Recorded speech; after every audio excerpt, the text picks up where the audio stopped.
Hello everyone. आज हम देखेंगे सीरीज आरएलसी सर्किट को किस तरह से हम उसका रिस्पांस लाप्लास ट्रांसफॉर्म लेके सॉल्व कर सकते हैं। तो मान लीजिए हमारे पास में कोई सीरीज आरएलसी सर्किट है, इसमें ये आर है, ये एल है, ये सी है, यहाँ कोई एक सोर्स कनेक्टेड है, पॉजिटिव एंड नेगेटिव,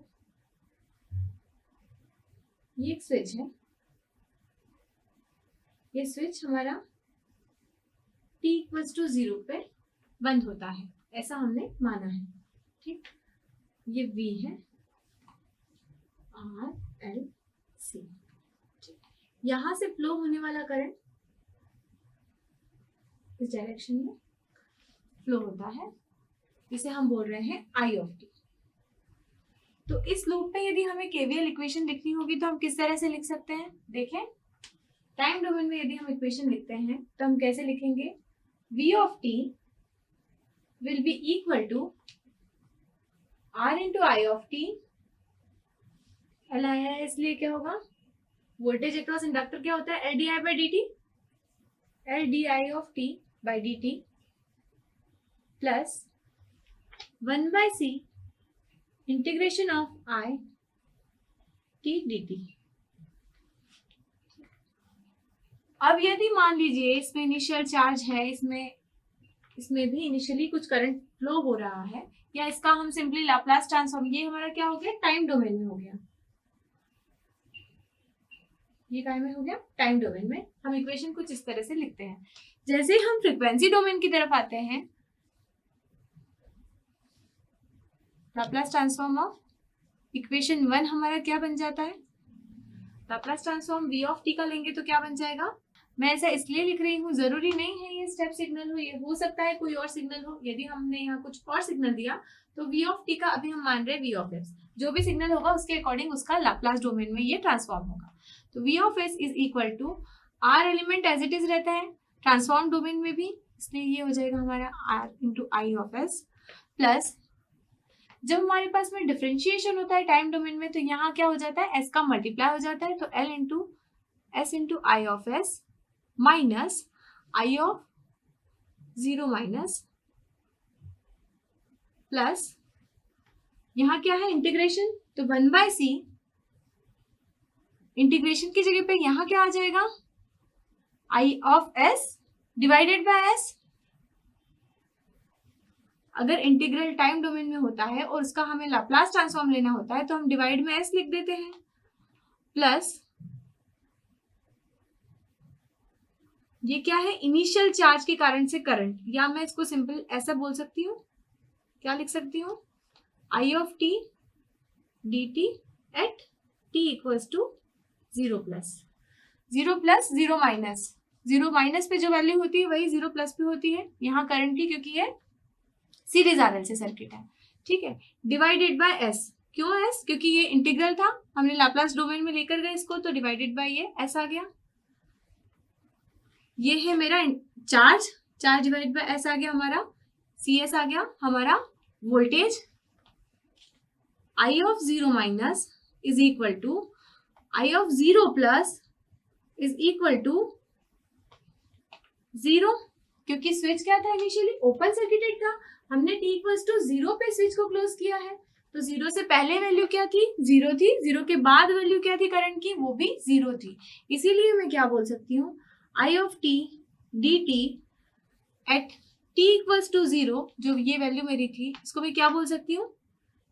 ये मेरा चार्ज है, इनिशियल चार्ज, जिसको मैं क्या कह सकती हूँ? ये 0 है, क्योंकि करंट 0 है इनिशियल, इसलिए इनिशियल चार्ज भी हमारा 0 आएगा। तो हमारी इक्वेशन क्या अपडेट हो जाती है? ये वाली यदि मुझे अपडेट करनी है तो क्या हो जाएगी? अब ये v of s will be equal to r into I of s plus L S I of s, current हो गया है 0, plus 1 upon C S into I of s। या फिर यहां से हम लिख सकते हैं v of s will be equal to r plus l into s plus 1 upon C S into I of s। यहां मैं और क्या लिख सकती हूँ? v of s is equal to z of s into I of s, जहां z of s क्या हो जाएगा हमारा, z of s will be equal to r plus ls plus 1/cs। या फिर करंट को मैं क्या लिख सकती हूँ, इस इक्वेशन से करंट क्या लिख सकती हूँ, I of s is equal to v of s upon z of s। ये हमारा करंट आ जाता है। यदि मैं वोल्टेज को यूनिट स्टेप मानती हूँ या स्टेप वोल्टेज मानती हूँ with the value of v volts, तो यहाँ क्या हो जाएगा, v ऑफ t यदि हमारा कांस्टेंट है voltage of value v volts, तो हमारा ये क्या हो जाएगा अब, v of s will be equal to v by s। हमने देखा था यूनिट स्टेप का क्या होता था लाप्लास ट्रांसफॉर्म 1/s। कोई k वैल्यू का यदि कोई स्टेप फंक्शन है उसका क्या होता था k/s। तो हमारा v वैल्यू का यदि कोई स्टेप फंक्शन है तो उसका लाप्लास ट्रांसफॉर्म क्या हो जाएगा v/s। तो हमारा I ऑफ s क्या हो जाएगा, I of s will be equal to, यहाँ पर रखेंगे v/s डिवाइडेड बाय ये पूरा r plus ls plus 1/cs। ये मेरा I ऑफ s आया। क्या होता है I ऑफ s, तो मेरा ये है, इसको कुछ रीअरेंज कर सकती हूँ मैं। यदि मैं न्यूमरेटर और डिनोमिनेटर में s का मल्टीप्लाई करती हूँ और न्यूमरेटर और डिनोमिनेटर में l का डिवाइड करती हूँ, तो मेरे पास में वैल्यू क्या मिल जाएगी, s का मल्टीप्लाई एंड l का डिवाइड। ये करने पर मेरे पास में I ऑफ s क्या आ जाएगा, v by l s square plus r by l s plus 1/cs। ये आ जाएगी value which is equal to v by l s minus sum l1 s minus sum s into s minus s2। ठीक है, ये है इसकी s1 और s2 क्या है, वो इस इक्वेशन के रूट्स है।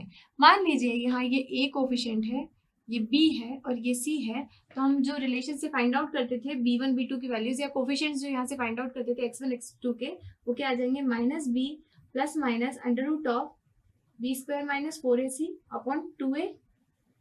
इस रिलेशन में यदि a इक्वल्स टू 1 है, b equals to r by l है और c equals to 1 by cl है या cl है या lc है, जो भी आपको लिखना है आप लिख सकते हो। अगर ऐसा करते हैं तो हमारे s1 s2 की वैल्यूज ये रूट्स निकल के आ जाएंगे। रूट्स निकल के आएंगे, वो क्या आएंगे, s1 and s2 will be equal to minus r by l 2l plus minus under root of r by 2l का whole square minus 1 by lc।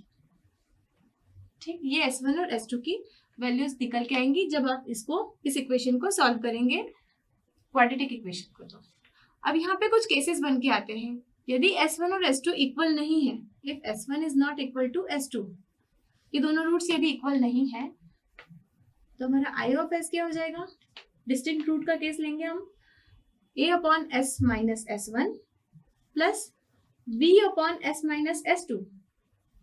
Distinct root के केस में हम क्या करते थे, a by this plus b by this, इस तरह से हम इसका पार्शियल फ्रैक्शन फाइंड आउट करते थे। तो हम इसको इस तरह से लिख सकते हैं डिस्टिंक्ट रूट के केस में।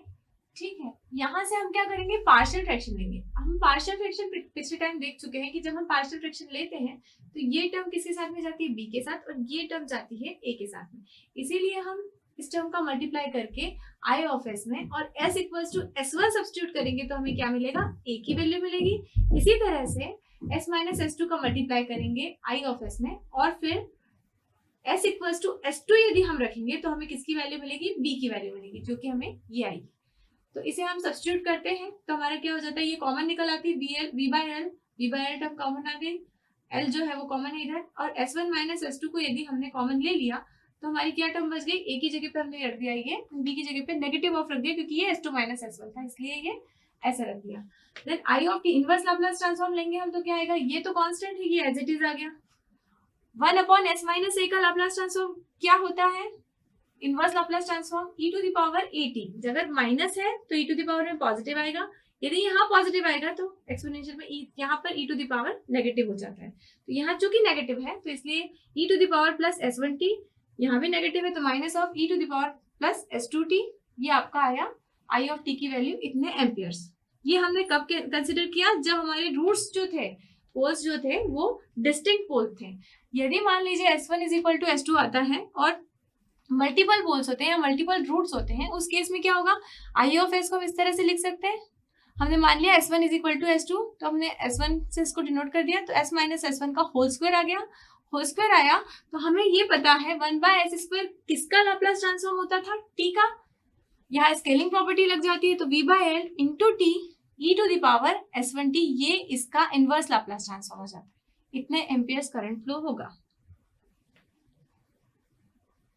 ये रिस्पॉन्स है इन केस अगर आपके रूट्स जो है वो मल्टीपल रूट्स हैं।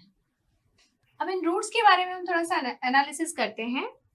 ये रूट्स, यदि ये रूट्स हमारे S1 S2 निकल के आए थे, इस इक्वेशन में यदि इन दोनों टर्म्स को हम कंपेयर करते हैं, केस 1 हम मानते हैं, मान लीजिए r/2l का whole square is greater than 1/LC। यदि ये टर्म जो है ग्रेटर देन 1/LC होता है तो क्या होगा, रूट्स कैसे दिख रहे हैं हमको, अगर ये बड़ा है इसका मतलब रूट्स तो हमारे कैसे रहेंगे, रियल, नेगेटिव। तो सिस्टम हमारा इस केस में कैसा रहेगा, ओवरडैम्प्ड, ओवरडैम्प्ड सिस्टम रहेगा इस केस में। मान लीजिए ये दोनों रूट्स यदि इक्वल हो जाएंगे, ये दोनों रूट्स यदि इक्वल हो जाएंगे तो ये पार्ट हमारा पूरा हो गया, जीरो हो जाएगा। तो ये रूट्स कैसे रहेंगे हमारे, real, negative and repetitive. Roots कैसे हो जाएंगे, रिपीटेटिव रूट्स रहेंगे, रियल रहेंगे, नेगेटिव रहेंगे। तो इस टाइप का सिस्टम कैसा कहलाता है, critically damped system.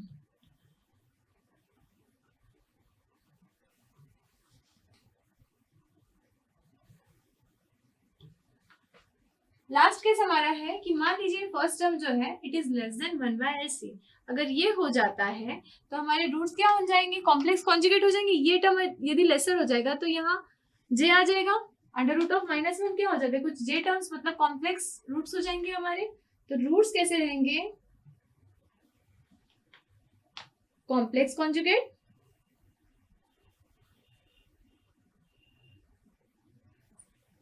Complex conjugate रहेंगे। और नेगेटिव रियल पार्ट, इसका रियल पार्ट जो रहेगा वो कैसा रहेगा, नेगेटिव।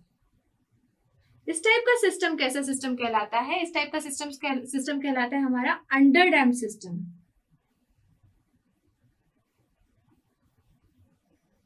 ये सिस्टम किस टाइप का सिस्टम होता है, अंडर डैम्प्ड सिस्टम। तो यदि फर्स्ट टर्म ये जो हमारी थी r/2l स्क्वायर, यदि ये ग्रेटर देन 1/LC होता है तो हमारा सिस्टम होगा ओवरडैम्प्ड। और रूट्स कैसे निकल के आएंगे, real and negative and distinct, यहाँ डिस्टिंक्ट भी रहेंगे। ठीक, सेकंड केस था यदि ये दोनों टर्म्स इक्वल हो जाती है तो हमारा कैसे रूट्स रहते हैं, रियल रहते हैं, नेगेटिव रहते हैं और रिपीटेटिव रहते हैं। इस टाइप का सिस्टम हमारा कहलाता है critically damped system. Third case है हमारा, यदि ये टर्म इस टर्म से लेसर होती है तो हमारे रूट्स कैसे निकल के आएंगे, कॉम्प्लेक्स कॉन्जुगेट रहेंगे, जिनका की रियल पार्ट जो रहेगा वो नेगेटिव रहेगा। और इस टाइप का सिस्टम हमारा कहलाता है अंडर डैम्प्ड सिस्टम।